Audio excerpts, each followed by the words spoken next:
Kita berdoa untuk mulai acara ini. Mari kita berdoa.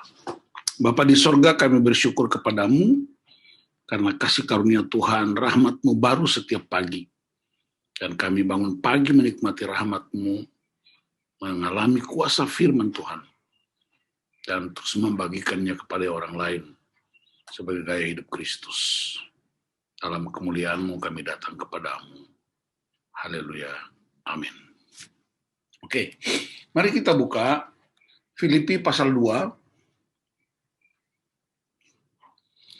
Filipi pasal 2 ayat 1 sampai dengan ayat 11.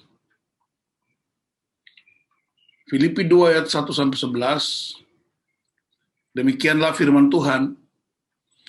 Jadi karena dalam Kristus ada nasihat, ada penghiburan kasih, ada persekutuan roh, ada kasih mesra dan belas kasihan. Karena itu sempurnakanlah sukacitaku dengan ini. Hendaklah kamu sehati sepikir dalam satu kasih, satu jiwa, satu tujuan. Dengan tidak mencari kepentingan sendiri atau puji-pujian yang sia-sia. Sebaliknya hendaklah dengan rendah hati yang seorang menganggap yang lain lebih utama daripada dirinya sendiri. Dan janganlah tiap-tiap orang hanya memperhatikan kepentingannya sendiri, tetapi kepentingan orang lain juga. Hendaklah kamu dalam hidupmu bersama menaruh pikiran dan perasaan yang terdapat juga dalam Kristus Yesus, yang walaupun dalam rupa Allah tidak menganggap kesetaraan dengan Allah itu sebagai milik yang harus dipertahankan, melainkan telah mengosongkan dirinya sendiri dan mengambil rupa seorang hamba dan menjadi sama dengan manusia. Dan dalam keadaan sebagai manusia, ia telah merendahkan dirinya dan taat sampai mati, bahkan sampai mati di kayu salib.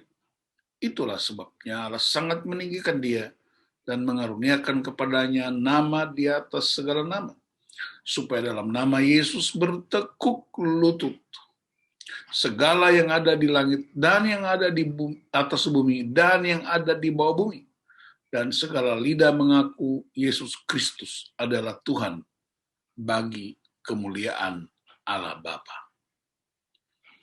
Nah, ibu-ibu dan bapak-bapak yang nanti mengikuti pelajaran ini, perhatikan salah satu karakter dasar Kristus ialah kerendahan hati.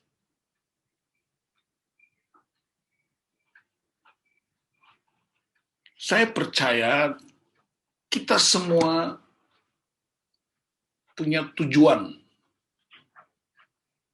Memang banyak orang merumuskan tujuannya sendiri-sendiri.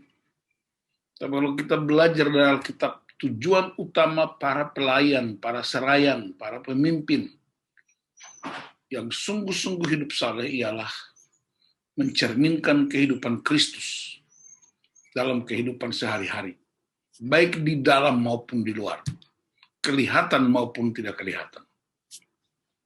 Pertanyaannya, bagaimana caranya kita dapat meneladani Kristus? Dalam pembacaan kita, Filipi 2 ayat 1 sampai 11, kita belajar dari teladan kerendahan hati Kristus. Ada 3 yang mau saya disampaikan. Yang pertama, Yesus tidak mengandalkan atau memamerkan sisi keilahiannya untuk kepentingan dirinya sendiri. Sebaliknya, ia mengambil rupa seorang hamba. Hamba, doulos, itu seluruh hak hidupnya dicabut.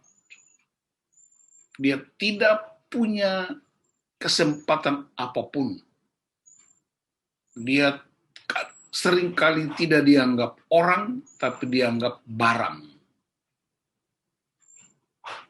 Jadi, ketika kita belajar tentang mengambil rupa seorang hamba, artinya seorang pelayan yang rendah hati tidak memamerkan kedudukan atau kekuasaannya, tetapi ia menyamakan diri dengan anggota tim yang paling lemah.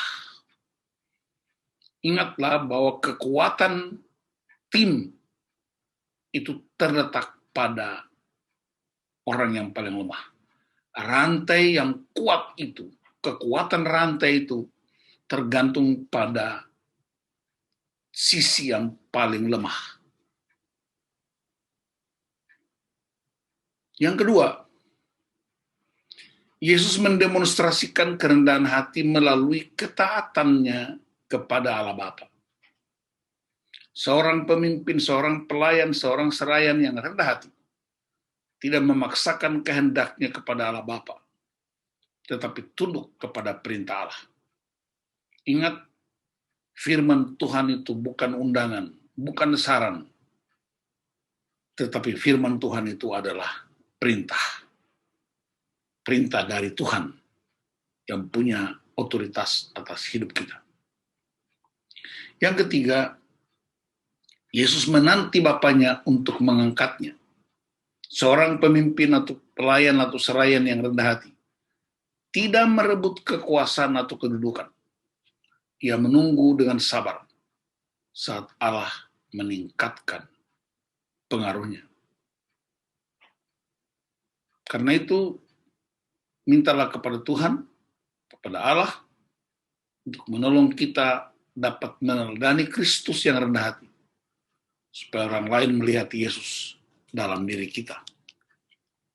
Dampaknya, perhatikan ayat 10 sampai dengan ayat 11. Supaya dalam nama Yesus bertekuk lutut segala yang ada di langit, dan yang ada di atas bumi, dan yang ada di bawah bumi. Dan segala lidah mengaku Yesus Kristus adalah Tuhan, dan Yesus Kristus adalah Tuhan bagi kemuliaan Allah Bapa.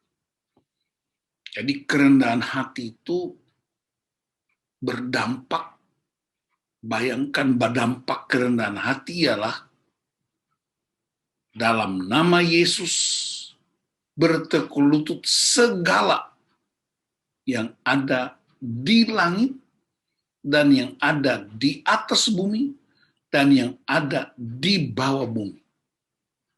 Dan segala lidah mengaku Yesus Kristus adalah Tuhan bagi kemuliaan Allah Bapa. Satu-satunya makhluk yang tidak punya lidah adalah buaya. Buaya nggak punya lidah. Hanya dia yang nggak bisa ngaku Yesus sebagai Tuhan Yesus Selamat. Tetapi segala yang punya lidah mengaku Yesus sebagai Tuhan dan Juru Selamat.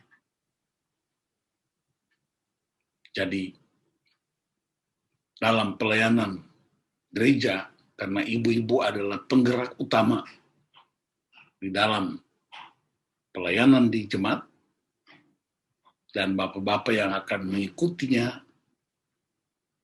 perhatikan ini baik-baik. Kerendahan hati adalah karakter dasar untuk membebaskan orang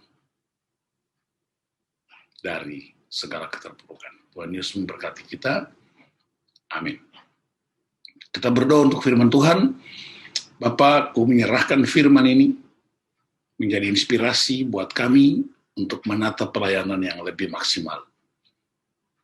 Secara khusus tim PWG dari GBKP Kebayoran Lama untuk mempersiapkan segala sesuatu bagi para serayan dan para jemaat yang sungguh-sungguh meneladani Kristus. Dalam nama Tuhan Yesus Kristus kami berdoa. Haleluya. Amin.